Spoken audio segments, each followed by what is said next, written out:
Bonjour et bienvenue. Aujourd'hui, on va décortiquer ensemble une matière absolument passionnante, le droit des nouvelles technologies de l'information et de la communication, les fameuses NTC, dans le contexte juridique marocain. Que l'on soit praticien ou étudiant, cette analyse a pour but de nous donner des clés de lecture claires et structurées sur un domaine qui est vraiment au carrefour du droit des affaires et de l'innovation. Alors, pour naviguer dans ce domaine, imaginez qu'on a une carte de ce nouveau territoire juridique. On va explorer ensemble les zones les plus importantes. On commencera par la protection des données personnelles, un point crucial. Ensuite, on se penchera sur le cadre du commerce électronique. Et enfin, on abordera les questions de propriété intellectuelle liées au nom de domaine. L'idée, c'est vraiment de dresser un panorama complet de ce paysage numérique au Maroc. Bon, avant toute chose, il faut bien comprendre le cœur du problème. Cette branche du droit est née d'une sorte de confrontation. D'un côté, on a le monde numérique, hyper rapide, en constante évolution, où tout est dématérialisé, et de l'autre, on a le droit, la loi, qui, par nature, est un processus plus lent, plus réfléchi. C'est de ce décalage que naissent la plupart des défis pour le législateur. Et quand on parle de vitesse, regardez un peu ces chiffres, c'est juste vertigineux. On est passé de 16 millions d'utilisateurs en 1995 à 2 milliards en 2010, en à peine 15 ans. Ça crée un véritable raz-de-marée social et économique, et ça a obligé tous les pays, y compris le Maroc, à réagir et à créer des règles pour encadrer ces nouveaux usages. Cette phrase de juges américains en 1996, chaos et cacophonie, elle résume bien l'idée qu'on se faisait d'Internet au début. Une sorte de Far West numérique, une zone de non-droit. Mais attention, cette vision est complètement dépassée aujourd'hui. Le législateur marocain était très clair, le droit s'applique pleinement à l'espace numérique. Il a fallu adapter les anciennes règles et en créer de nouvelles pour réguler ce territoire. Voilà, le décor est planté, maintenant entrons dans le vif du sujet avec notre premier grand pilier, la protection des données personnelles. C'est vraiment au cœur de toutes les préoccupations actuelles et c'est un enjeu de conformité majeur pour toutes les entreprises. Le texte de référence à connaître par cœur, c'est la loi 0908. Alors, qu'est-ce qu'une donnée à caractère personnel selon cette loi? Eh bien, la définition est volontairement très large. C'est toute information qui concerne une personne qu'on peut identifier directement ou indirectement. Et le point clé, c'est que ça s'applique indépendamment de son support. Ça veut dire que ça inclut aussi bien le son que l'image. Donc oui, un enregistrement de vidéosurveillance ou des données biométriques, ce sont des données personnelles. Pour traiter ces données, on ne peut pas faire n'importe quoi. Il y a des règles d'or, 4 principes directeurs très stricts. D'abord, il faut le consentement de la personne, un consentement libre et éclairé. Ensuite, la proportionnalité. On ne collecte que les données utiles pour un objectif précis et légitime. Puis la loyauté. Le traitement doit être honnête. Et enfin, la durée de conservation doit être limitée au strict nécessaire. Ce qui est intéressant, c'est que la loi a créé une sorte de balance. D'un côté, il y a les droits des personnes, droit d'être informé, droit d'accéder à ces données et de les corriger, et même le droit de s'opposer à leur traitement. Et de l'autre côté du miroir, il y a les obligations de l'entreprise, sécuriser les données et bien sûr déclarer les traitements auprès de l'autorité de contrôle. Et justement, qui est-ce qui surveille tout ça?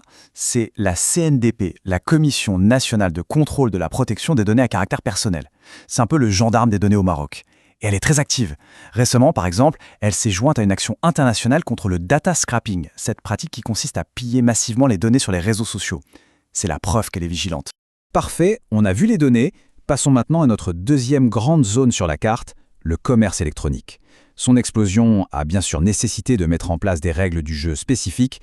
On les trouve principalement dans la loi 5305 sur l'échange électronique de données, mais aussi dans la loi 3108 sur la protection du consommateur.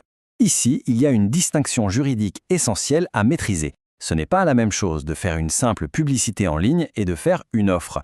Une pub, c'est juste une invitation à discuter, ça n'engage à rien. Par contre, une offre en ligne, si elle est précise, si elle contient tous les éléments du futur contrat, eh bien là, elle lit son auteur dès que quelqu'un l'accepte. C'est un point crucial. On connaît tous ce fameux mécanisme du double clic quand on achète sur Internet. Eh bien, ce n'est pas qu'une question de design, c'est une obligation légale inscrite dans la loi 5305. Le premier clic sert à valider le panier et à tout vérifier. Et c'est seulement le deuxième clic qui confirme l'acceptation définitive et qui forme le contrat. L'objectif, c'est simple, éviter les clics accidentels et s'assurer que le consentement est bien réel. Bon, et si jamais ça se passe mal, s'il y a un litige, est-ce qu'on doit forcément aller au tribunal? Pas nécessairement. Le droit du numérique privilégie des solutions alternatives, comme la médiation ou l'arbitrage en ligne. C'est souvent plus rapide et moins cher. D'ailleurs, beaucoup de grandes plateformes ont leur propre système de résolution de conflits, qu'on appelle les ODR, pour Online Dispute Resolution. Allez, on attaque notre dernière partie, un sujet un peu technique mais passionnant. C'est le point de friction classique entre les marques, les noms d'entreprise et les adresses sur Internet, les fameux noms de domaine. La question de fond, c'est comment le droit qualifie cet actif immatériel un peu nouveau.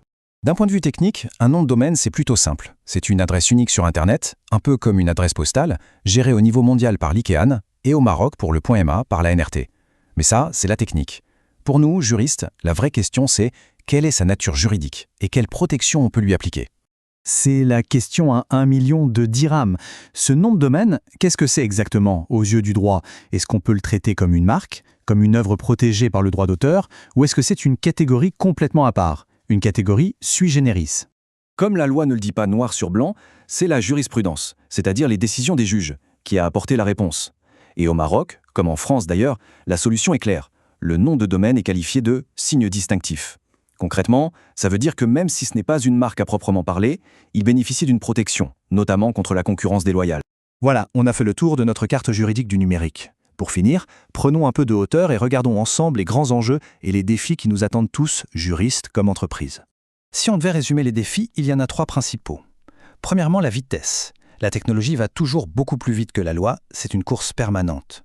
Deuxièmement, les frontières. Comment appliquer une loi nationale à un réseau qui par nature est mondial?